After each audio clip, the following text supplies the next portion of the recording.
discuss the concept of optical joint density of states. So, before that we will recall what we had studied in the last class, that is we discussed about radiative and non-radiative recombinations, radiative and non-radiative transitions.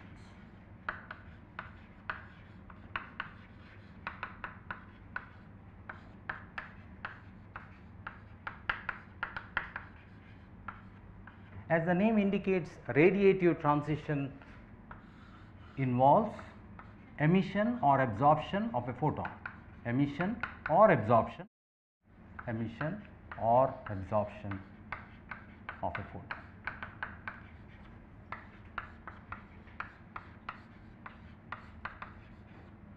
And non-radiative transition does not involve emission or absorption of a photon. It is quite clear when we look at this that an electron which sits in the conduction band, if it makes a downward transition to the valence band, the difference in energy is given in the form of h nu. So, this is E2, this is E1. E1 is an energy level in the valence band and E2 is some energy level in the conduction band.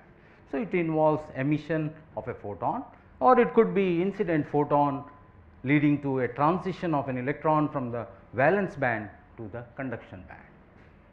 In the case of non-radiative transition, the energy difference is given in the form of phonons. The energy difference is, this is usually the dominant process in the case of indirect band gap semiconductors.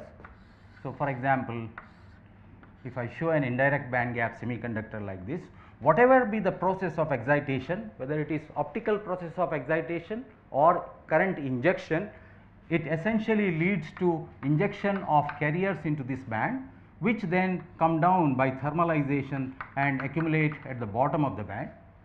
Similarly, here whatever hole generated, wherever it is generated, whether a hole is generated here or here or here, it will start moving to the top, because the top of the band corresponds to low energy for holes, or electrons move down to lower levels and holes accumulate here.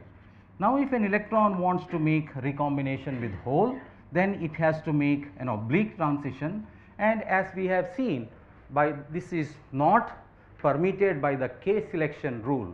K selection rule requires that the transition need to be vertical, that is delta K should be nearly equal to 0, but this is not permissible by K selection rule.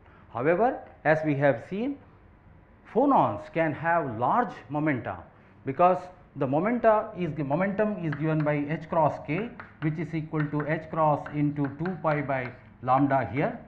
So, this is lambda of phonon. Lambda of phonons are of the same order as that of electrons, and therefore, this difference in delta k. So, please see this axis is k. So, the difference delta k here is made up by phonons. There are also another class of transitions which are called phonon assisted radiation, phonon assisted radiative transition. In this case, an oblique transition can also lead to the emission of photon, but it will be assisted by a phonon, one or more than one phonons. This is called phonon assisted radiative transition. This is, there is no phonon, pure photon transition, radiative transition. It can be, the energy difference can be given out and momentum difference can be made out by number of phonons participating, and there is also a possibility of one photon plus phonon leading to this transition, which is called phonon assisted radiative transition. The energy difference is primarily made up of photon, but the momentum difference is primarily made up of phonons, and that is called phonon assisted radiative transition. So, keeping this in mind, let us discuss the topic of optical joint density of states. Now, what is the need for defining optical joint density of states? We have seen density of states. We had a reasonably detailed discussion on density of states, tell us the number of states available per unit volume. And if you recall that our objective here is now to realize sources and detectors. So, we are interested in emission and absorption. Emission and absorption means we want to see what is the number of transitions or number of emissions, because number of emissions will tell us number of photons emitted, and therefore, we can estimate what is the power that is emitted. So, number of emissions per unit volume. Number of emissions per unit volume is given by the number of density, the density of states multiplied by the probability of occupation. What is this? Let me recall what we had seen. The carrier density of electrons in the conduction band was given by density of states rho c of E into probability of occupation. You recall this, n of E, and n, the carrier concentration, was equal to integrated over this. So, integrated over this. This was total number of carrier or carrier concentration equal to n of E into this. So, n of E is equal to density of states multiplied by probability of occupation. Similarly, P of E, P was given by P of E dE, which was equal to rho V of E into 1 minus f of E. The probability of occupation of holes is 1 minus f of E dE. If you keep this at the background, then if I consider, let us consider a radiation which is incident of energy h nu, and consider a level E1 here and a level E2, a level E2 in the conduction band.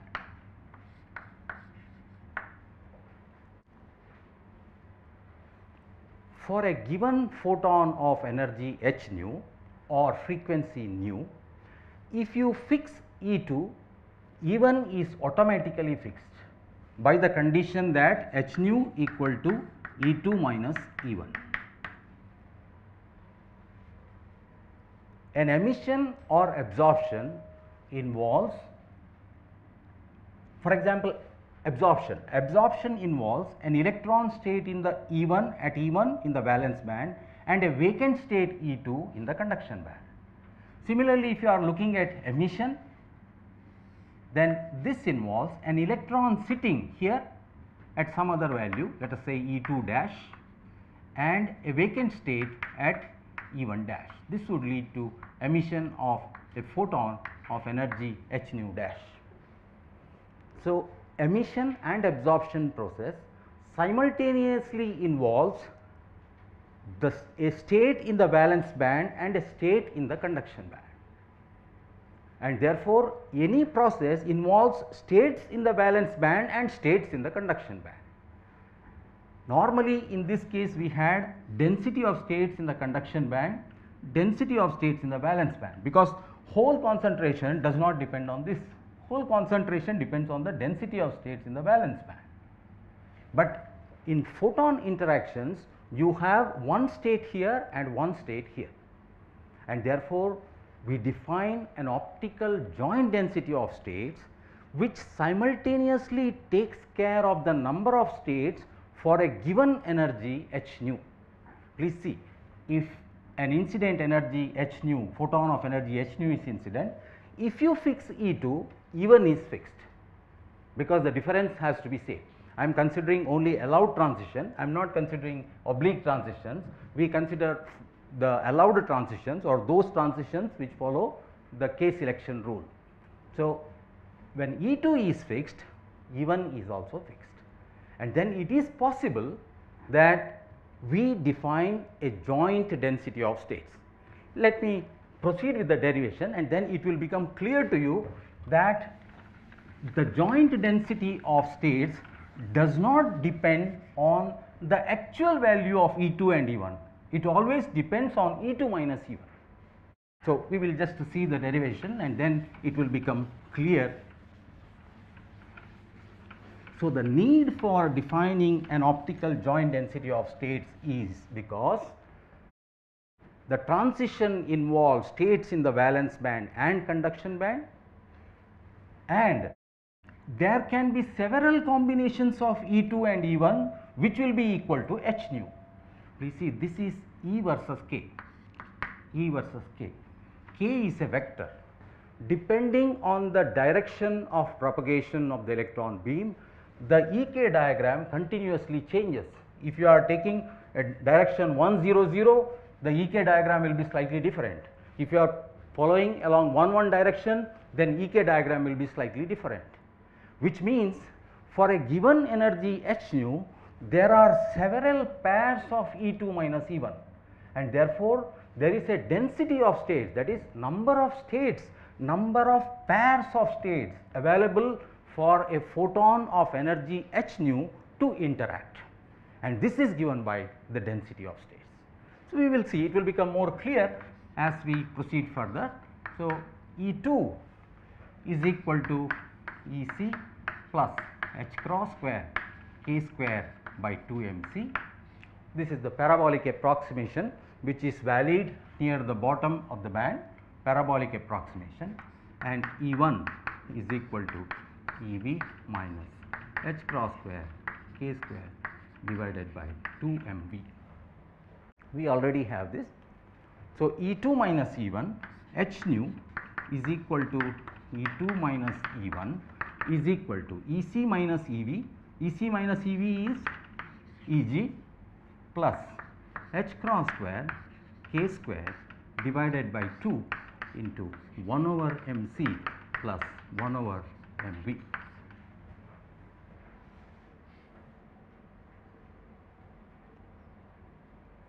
This is actually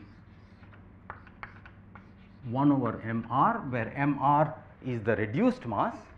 So, we can write h nu is equal to Eg plus h cross square k square divided by twice mr, where mr is the reduced mass, 1 over mc plus 1 over mv equal to 1 over mr. So, let me remove these,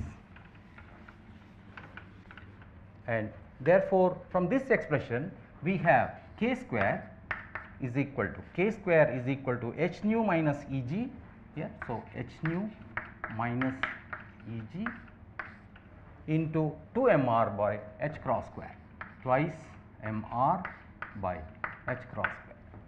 So, k square is equal to h nu minus Eg. Is this okay?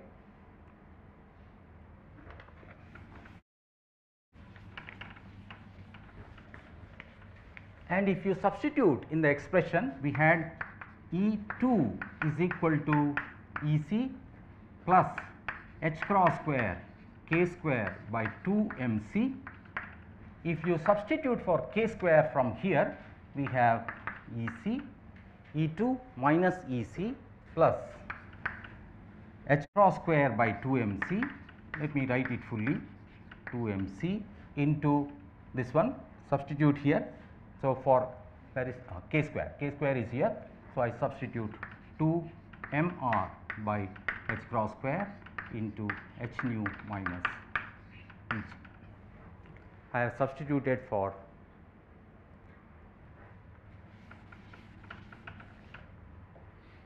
so E2 is equal to EC plus mr by mc into h nu minus Eg.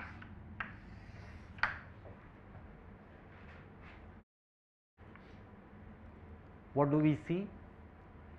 For every value of E2, there is a value of nu. Nu and E2, there is no E1 in this, because E2 E1 automatically gets fixed once you say H nu, and therefore there is a 1-to-1 correspondence. This is a constant, these are all constants, only E2 is any energy level here, which means E2 is a variable and nu is a variable, and therefore there is a 1-to-1 correspondence between E2 and nu. Exactly like this you can also write in terms of E1, and then you see that there is a 1-to-1 correspondence between E1 and nu.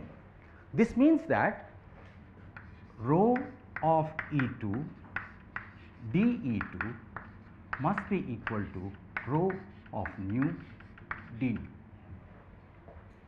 There is a 1-to-1 correspondence between nu and E2.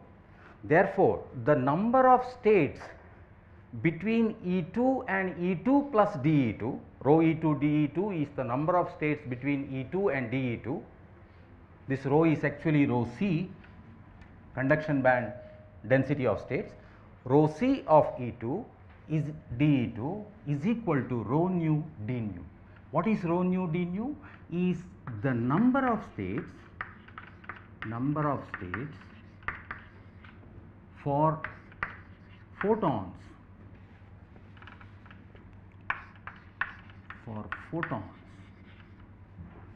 of energy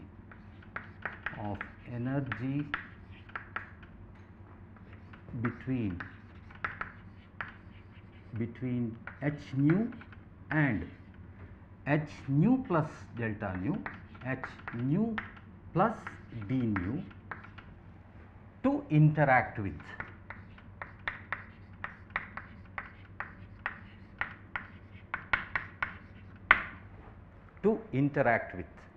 Rho nu d nu is the number of states per unit volume, number of states, please include per unit volume, because you remember this was per unit volume of the material, per unit volume.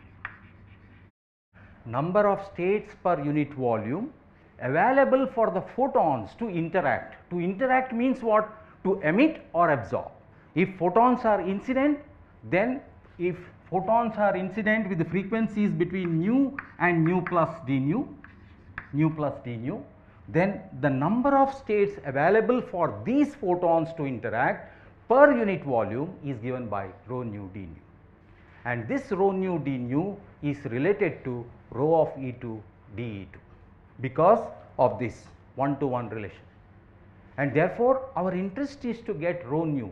Why we are interested in rho nu? Because once you know the density of states available for interaction means emission or absorption in this case. So, number of states available for interaction multiplied by the probability of that interaction, probability of emission or probability of absorption, will give you total number of emissions or total number of absorptions per unit volume. So, that is our interest, to find out how many photons are emitted per unit volume of the material, and then of course, if you multiply by the rate constant, it will give you rate of emission. Finally, we are interested in the rates of emission and absorption. So, optical joint density of states, the advantage of this is it simultaneously takes care of number of states in the valence band and the conduction band. It does not know which is E1 and which is E2, it knows that if h nu is this energy gap, how many pairs are possible, where are those pairs corresponding to which the energy difference is. So, how many states are available for a photon of energy h nu to interact with, that is given by optical joint density of states. In many books literature they also write this as CV, because rho C is for the conduction band, rho V is for the valence band, and this is CV, or some books also write this as rho OP, optical. So, but we can just drop that, I do not think we have any other place where we have rho nu, and therefore, I would simply keep as rho nu d nu. Rho nu d nu is the number of states per unit volume for photons of energy between h nu and h nu plus d nu to interact with. All right, and therefore, so simplify this, therefore, rho of nu is equal to rho c of E2 multiplied by dE2 by d.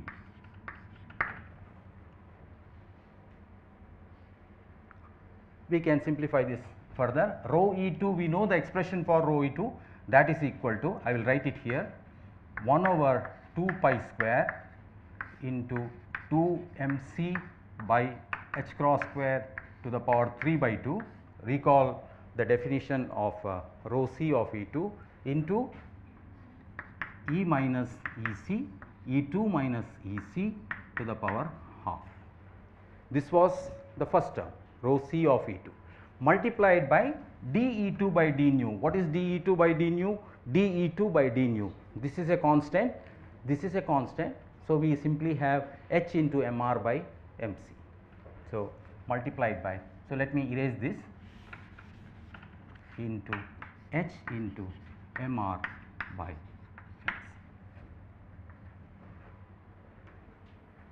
This simplifies further.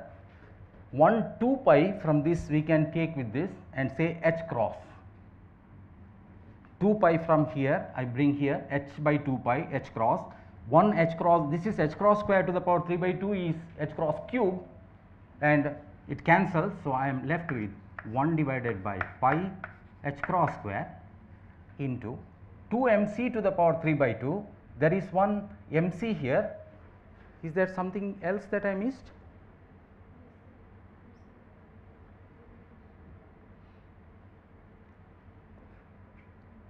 This is all right. mc to the power 3 by 2. What have I missed? dE2 by d nu.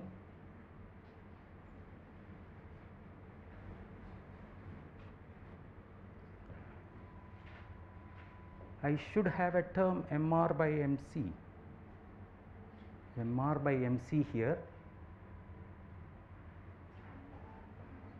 Wait a minute. Rho of nu is equal to rho E2 into dE2 by d nu.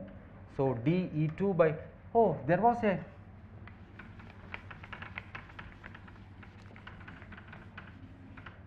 was there a power half here, h nu minus Eg?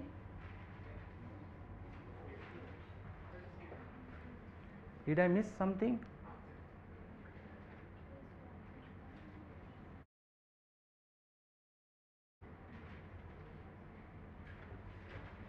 One over pi h square, that is correct. mr, mc is here, mr. What have I missed?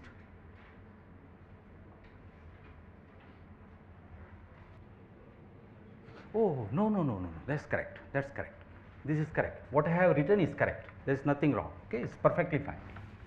Perfectly fine. I want to substitute for E2 minus EC. Oh, I just now erased that. I am sorry.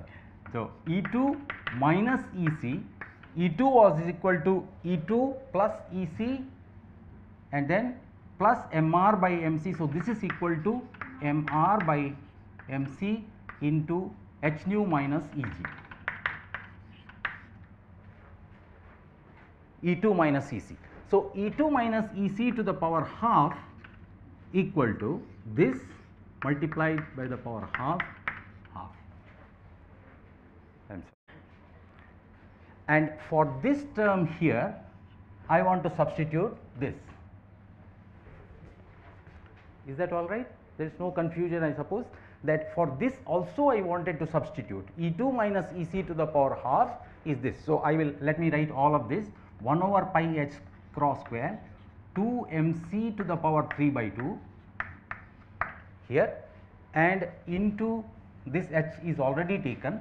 So, mr by mc into all of this mr by mc to the power half into h nu minus Eg to the power. it's simple algebra, you can do yourself, but I thought I will finish it. So, now you can see mc to the power 3 by 2 cancels with mc to the power 3 by 2, but mr to the power 3 by 2 will remain. So, the final answer will be 1 over pi h cross square into twice mr to the power 3 by 2 into h nu minus Eg to the power half. This is expression for rho of nu.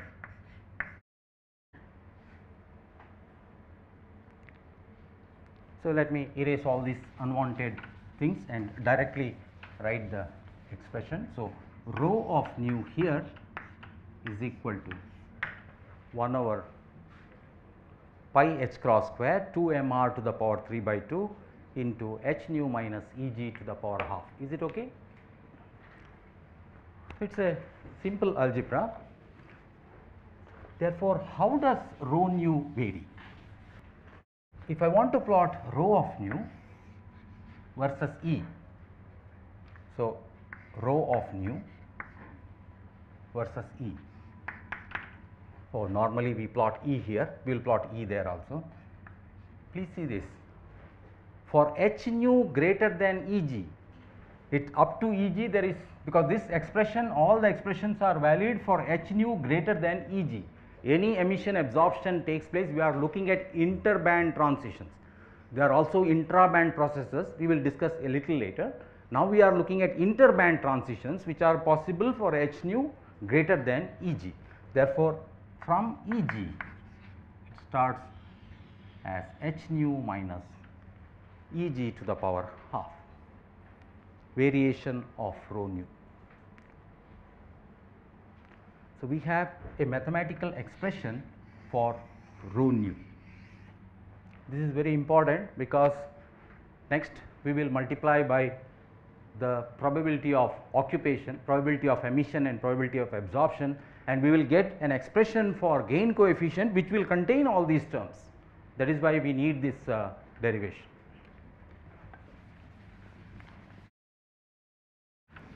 So, optical joint density of states tells us the number of states available for photons to interact with. It simultaneously takes care of states in the valence band and the conduction band. So, in all optical processes, it is the joint density of states which are important. In electronic processes, we always deal conduction band and valence band separately, but photon emission and absorption involves a state in the valence band and state in the conduction band simultaneously, and therefore, we need to take optical joint density of states. All right. So, let us go to probability of, because if we multiply this by the probability of emission, we will get number of emissions. If we multiply by probability of absorption, we will get number of absorption. So, probabilities of emission and absorption.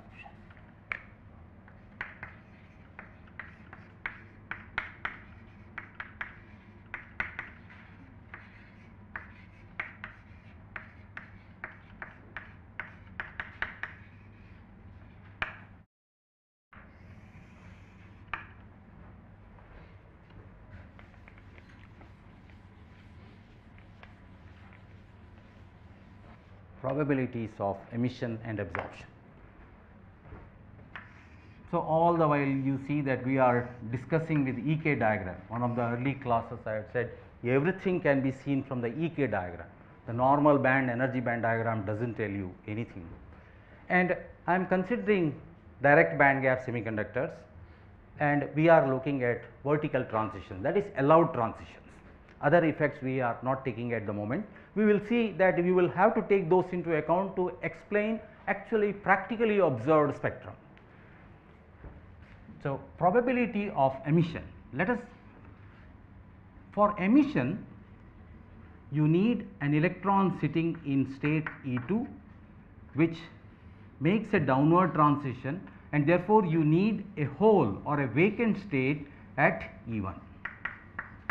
So, this is emission. What is the probability of emission? Probability of emission therefore requires probability of emission of a photon of energy h nu equal to E2 minus E1 requires that the state E2 is occupied by an electron and the state E1 is a vacant state in the valence band, which is a hole, which means this is probability of occupation of hole. The probability of emission, therefore, probability of emission f of E is a product of the probability of occupation of electron here and probability of occupation of hole. So, that is equal to f of E2, this f is the Fermi function. You can write this as P if you wish, we can write this as P, probability, because f you may, so P of E. This is Fermi function f of E2 into 1 minus f of E1. Exactly like that, probability of emission will be given by, for probability of absorption is given by, if you have a state here, an electron is sitting at energy E1 dash, and if you have a vacant state here at E2 dash, then a photon can get absorbed. So, the probability of occurrence of this process or probability of absorption is probability of occupation f of E1 dash and here 1 minus f of E2 dash. I have shown two different energy levels, otherwise it is f of E1 into this. Let us see graphically, because therefore, the net probability of net emission will depend on which is greater. If probability of emission is greater than probability of absorption, then you will have net emission and vice versa. And therefore, which one is greater of the two, or which one can be greater of the two, and how can you make one greater than the other? If I want to realize a source, then I need probability of emission greater than probability of absorption. How to make the probability of emission greater than probability of absorption? Let us see this, but first there are two cases here. Case 1, thermal equilibrium.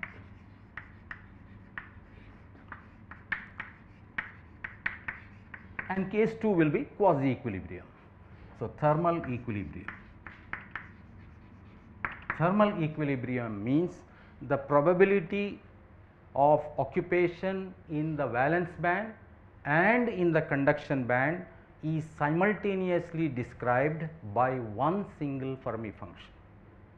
At thermal equilibrium, one Fermi function describes the probability of occupation of electrons in the valence band as well as in the conduction band.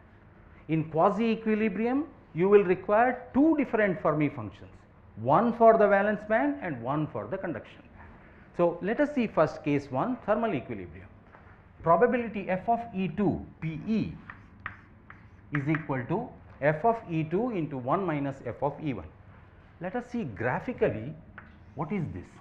So, we have this is EV, means we do not EC, I am sorry, EC, and this is EV here.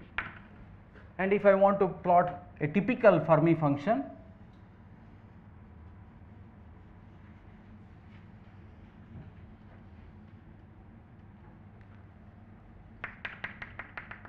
we have plotted this earlier also. So, this is f of E, this function is f of E, it is 0 at this end, 0 and 1 here, 1, and 0.5 is here approximately. So, I go here, and in this semiconductor EF remains here. It need not be intrinsic or anything, I have just taken some semiconductor, and this is the valence band and this is the conduction band. The upper one is the conduction band. E2 is some value here, so E2 is here, and E1 is some value here in the valence band.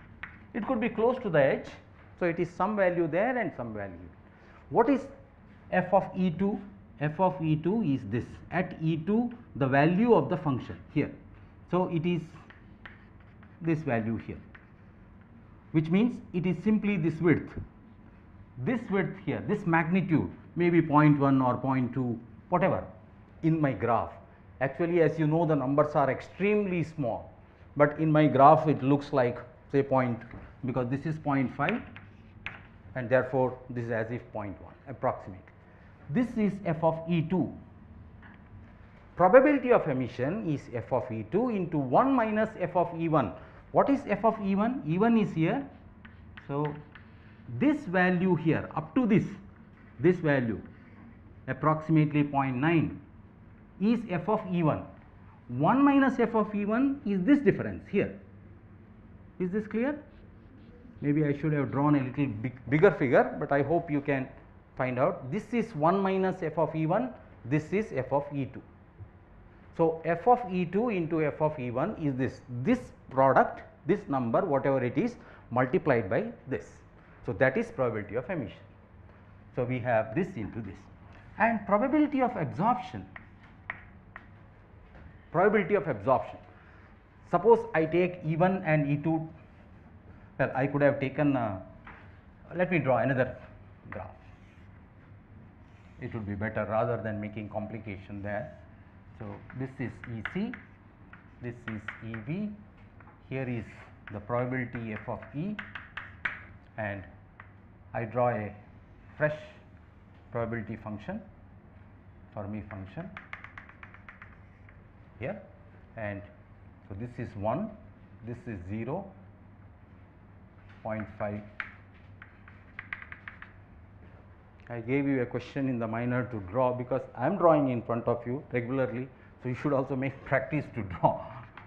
So this is approximately 0.5, so EF is here, Fermi energy is here. So we now have some value E2 dash here, E2 dash, and some value E1 dash. I could have, please remember, I could have taken the same value E2 and E1. Now you see probability of absorption, f of is a product of f of E1, which is this. This is f of E1, okay, because this function is f of E, probability Fermi function. Therefore, at E1 the value of the function is f of E1. So this is f of E1, this value which is here is f of E1, and 1 minus f of E2. What is f of E2? E2 is here, so E2 is this, that is this value. 1, this is 1, therefore this difference is 1 minus f of E2. This one is 1 minus f of E2 dash. So what do you see? Do we need to do any mathematics here? No need of any mathematics. Probability of emission is f of E2, a small quantity multiplied by a small quantity, and PA, probability of absorption, is f of E1, a big quantity multiplied by 1 minus f of E2 dash, another big quantity. So it is obvious that PA is greater than PE, or PA is in general much greater than PE, because the numbers involved here are 0.00001 and this will be 0.99999. So the product here PA is much greater than PE. In fact, in thermal equilibrium it is impossible to have PE greater than PA. That means probability of emission is always less than probability of absorption. That means no semiconductor will emit on its own at thermal equilibrium. You have to do something so that it can, so which means we have to move over to quasi equilibrium. We know how to get quasi equilibrium. There are different ways of pumping the semiconductor, and the most convenient is using a p-n junction. So, let us just see this in quasi equilibrium what happens. You can see that also graphically, but mathematically also you can. So, in quasi equilibrium, let me draw the graphs. PE probability of emission is equal to f of E2 into 1 minus f of E1 and PA. So, case 2, now I am discussing case 2.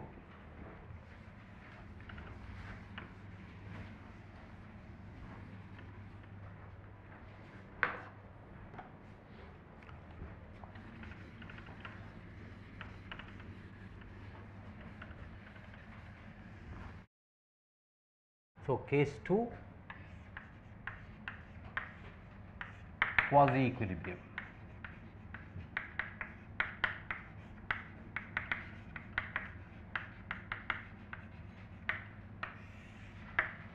PA is equal to probability of absorption is equal to f of E1 into 1 minus f of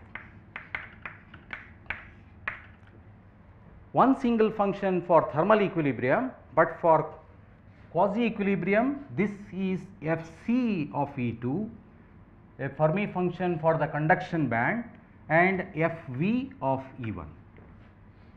This is Fv of E1 and this is Fc of E2. Recall the graphical picture that we had one Fermi function like this and a second Fermi function like this. So, there were two Fermi functions. This is Fc of E for the conduction band and this is Fv of E. Where is the Fermi energy? If this is 0 and this is 1, then 0.5 is here. So, 0.5, draw a vertical line.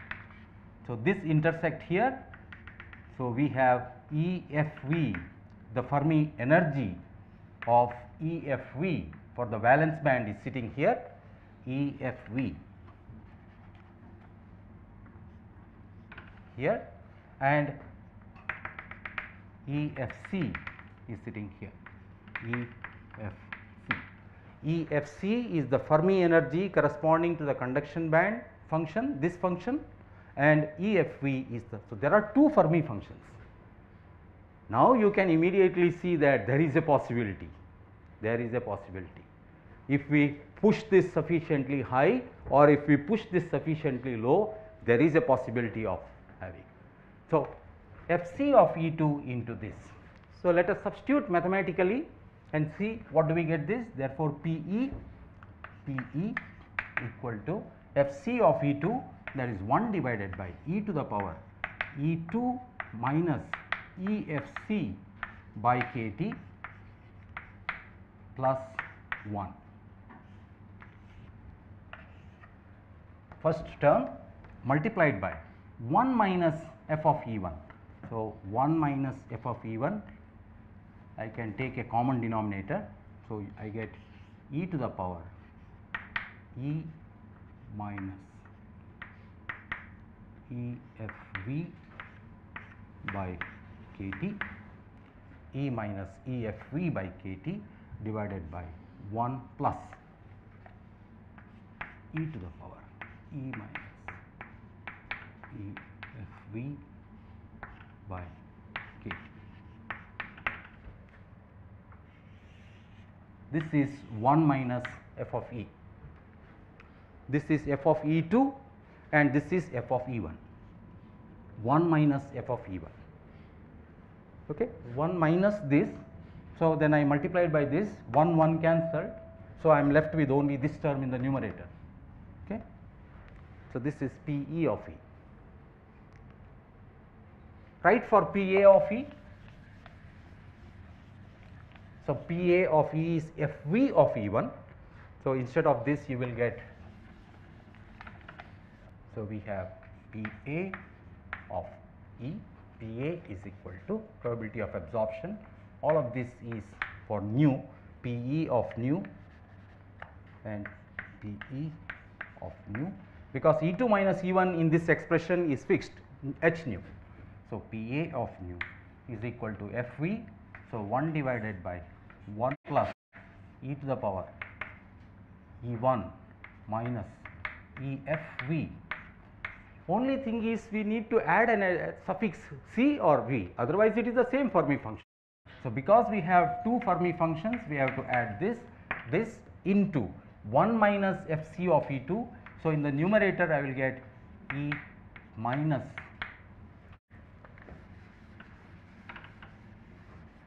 e to the power E2 minus EFC by KT divided by 1 plus e to the power E2 minus EFC. I just jumped one step, that is all.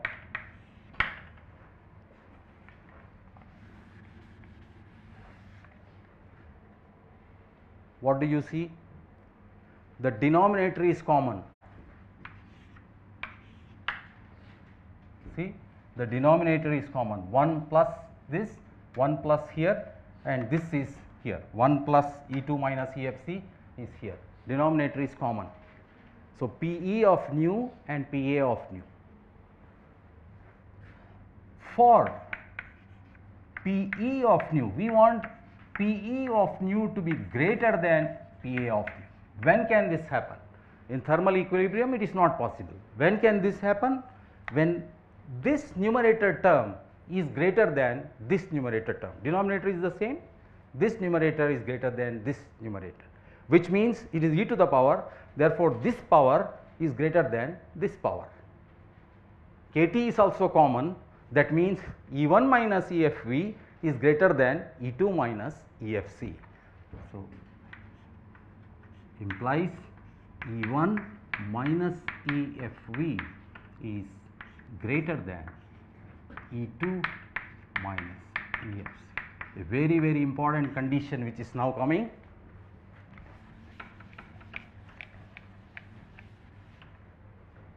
So, I can take E1 there, I can take EFC here, this implies EFC minus EFV is greater than E2 minus E1.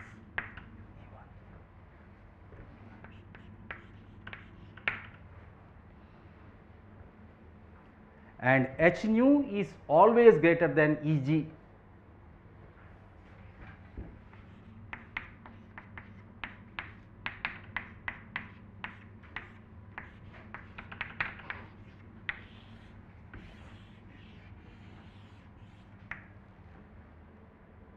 This is the condition for emission to be greater than absorption. Probability of emission to be greater than probability of absorption. That is, the difference in the quasi Fermi levels must be greater than the band gap. The difference in the quasi Fermi levels must be greater than the band gap energy Eg. This is a very important condition. This is equivalent condition to the condition of population inversion. In atomic systems, you know, when for amplification to take place, N2 minus N1 should be positive, or N2 should be greater than N1, or N2 minus N1 should be greater than 0. If you have two atomic energy levels and N2 is the number of atoms in the upper level and N1, then if N2 minus N1 is greater than 0, then you can have amplification, for net amplification. This we call population inversion in laser physics. This is an equivalent condition, as we will see further, for semiconductor lasers. In semiconductor lasers, this is not the condition. In semiconductor lasers, this is the condition, that the difference between the quasi Fermi levels must be greater than each. We will stop here for today and continue in the next class.